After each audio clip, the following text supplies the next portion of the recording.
Hey, what's up everyone? This is Zach and I am here with a album ranking video for you guys. And this is actually a re-ranking, and I will be re-ranking the studio albums from new metal legends, Linkin Park. Now, I do believe I have ranked Linkin Park's albums before, but since the last time I've ranked the Linkin Park albums was before they released their latest album From Zero, their 2024 release, with their new singer, of course, Emily Armstrong. So, of course, everyone knows the name Linkin Park. Their first album, Hybrid Theory, which released in 2000, that was such a big album from them. And, of course, One More Light would be the last album with Chester Bennington right before he passed away. May he rest in peace, of course. So, we'll be going from my least favorite to favorite, or worst to best, based off my opinion, of course. Now, when it comes to Linkin Park overall, they've never been a band that I've considered a top 10 favorite band or anything, but I've always liked Linkin Park. I've been a fan for a number of years now, at least since my teenage years.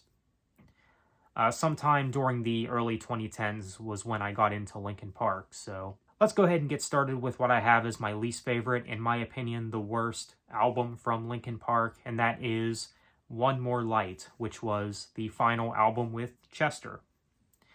And this album is just generic pop music. I mean, one of the only decent songs on this album is the title track, but even then, that song is very difficult to listen to because of how emotional it is and how sad that song is. So yeah, but the album as a whole just doesn't do a whole lot for me. I mean, I remember when Heavy came out as a single, just didn't care for it, but yeah, a lot of pop nonsense on this album. It's just very forgettable, and never cared for this album. Didn't care for it when it came out back in 2017, and I still don't care for it to this day. So One More Light has to come in last as my least favorite.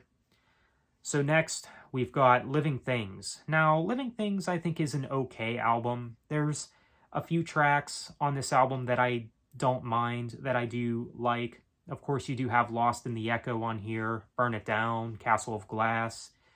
But then you have some more forgettable songs on this album, and songs that just I find to be some of Linkin Park's weakest material, such as Victimized. I mean, that song is just not good in my opinion. Skin to Bone, I didn't care for too much either. This album, it's decent enough, I guess. I mean, it has its moments. It does have some good songs, but it also has some songs that I don't find all that memorable, and songs that I just don't find that great, to be honest. Yeah, this album, I mean, you could tell that it is a little more experimental. They were kind of going forward with what they did with the album that came before it, A Thousand Suns, with a more experimental direction where, you know, they use more electronic work. That's definitely present here on this album. So yeah, but overall, it's just an okay, decent album in my opinion. So Living Things, it's okay overall, I'd say. But next, we've got Linkin Park's most recent album, From Zero, with, of course, Emily Armstrong. And this is another album that I find just okay or decent. I know some people really like the album, some people don't like it.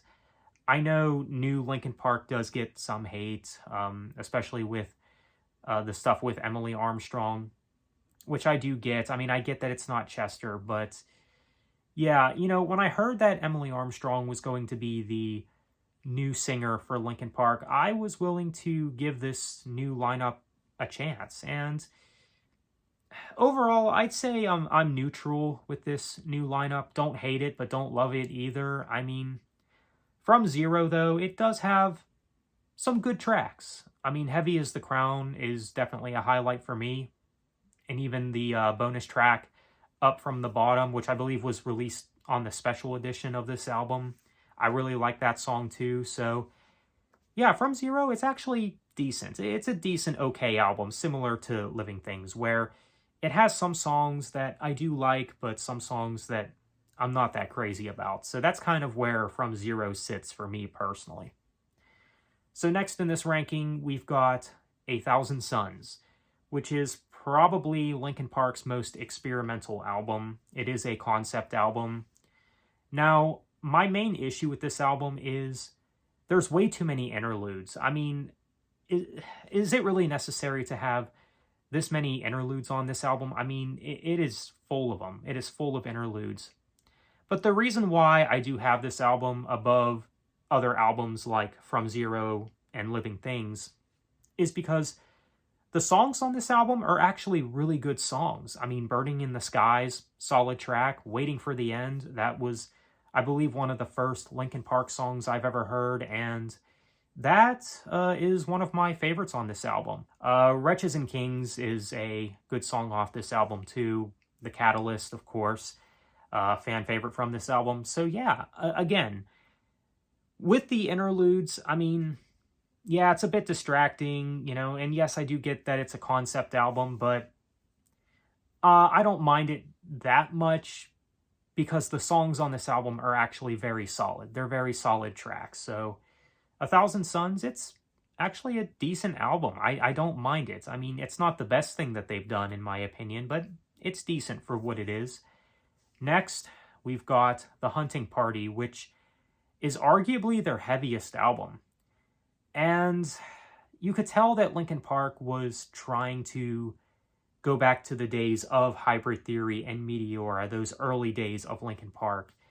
And I don't remember who said this. I don't know if it was the band that said this, but it might have been the band or somebody in the band that stated this, but they stated that they wanted to make an album that sounded like it came out before Hybrid Theory, their debut, which I can kind of see that. But the thing is with this album in comparison to those first two Linkin Park albums is this album doesn't have that catchiness like the songs on those first two albums did. And that's why it kind of sits where it does. I mean, I do appreciate the, I guess, effort to go back to a heavier sound, or at least make an attempt to go back to their roots. But I mean, it's kind of like that early 2000s Linkin Park sound mixed in with the stuff that we've gotten from A Thousand Suns and Living Things. That's kind of what this album has going for it. And overall, I think the album is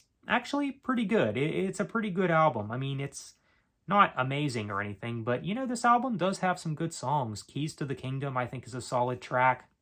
Guilty All the Same, I do like. Wasteland is a solid track. Until It's Gone, I do like. Final Masquerade. I mean, yeah, this album definitely has its moments. It has some good songs, some decent tracks. So overall, The Hunting Party, it's not too bad. It's pretty good for what it is.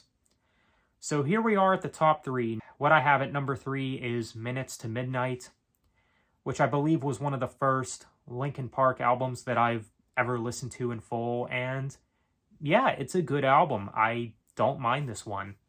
Not as good as their first two, but a good album. Definitely different from their first two albums, and I can only imagine what fans of Linkin Park were thinking around this time.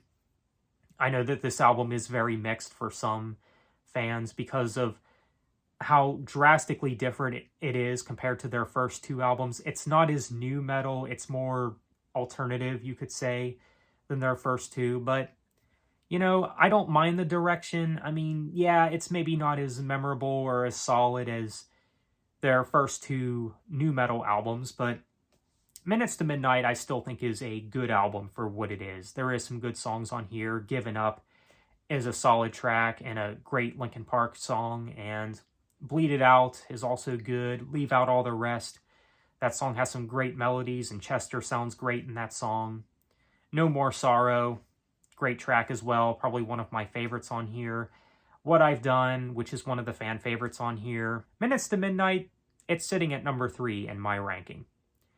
Number 2, now honestly, number 1 and number 2, they could go back and forth for me because I think both of these albums are almost equally on the same level as each other, but number 2, I'm going to go with Hybrid Theory, their debut album, and Man, what a debut album. I mean, this is arguably one of the greatest debut albums to ever release, especially from a band around this time, in the age of new metal in that 90s and early 2000s era. I mean, it is such a great debut album. I mean, I'd probably put it up there with like Korn's debut album as like one of the best new metal debuts. So Hybrid Theory, though, is a classic, and it's got so many memorable songs, so many hits from the band, of course, such as In the End and Crawling and One Step Closer. I mean, you also got Paper Cut on here, Points of Authority, With You, A Place for My Head, Forgotten. What a great album this is. I mean, this album is just solid from start to finish. There's not a weak moment on this album. And honestly, that's something that you could say with these first two Linkin Park albums is there's not a bad song on any of them, any of the first two Linkin Park albums. So Hybrid Theory, it's coming in at number 2 for me. But number 1 is Meteora, their second album. And they basically just took what worked with the first album, made it even better here. Better songwriting, and the songs themselves definitely feel more personal. I mean, just listen to the lyrics of songs like Don't Stay and Numb and even Somewhere I Belong. Many great songs, like I said with Hybrid Theory, with these first two Linkin Park albums. I mean, every song is great. I mean, there's not a bad song on either of these albums. But of course, you do also have Faint, Easier to Run, Breaking the Habit, which is maybe my favorite Linkin Park song. I believe that's another personal track for Chester and the band. From the Inside is another great song. But yeah, Meteora, a great album, of course. A great follow-up to their debut album, Hybrid Theory. And yeah, this is definitely the way to follow that album up. I mean, this is a great follow-up album, and I have always considered this to be Linkin Park's best album. So Meteora is coming in at number 1. So that is my re-ranking for the studio albums from Linkin Park, my re-ranking. Let me know what you think. How would you rank the Linkin Park discography? Feel free to let me know in the comments. So with that said, thank you for watching, take care, and have a good one.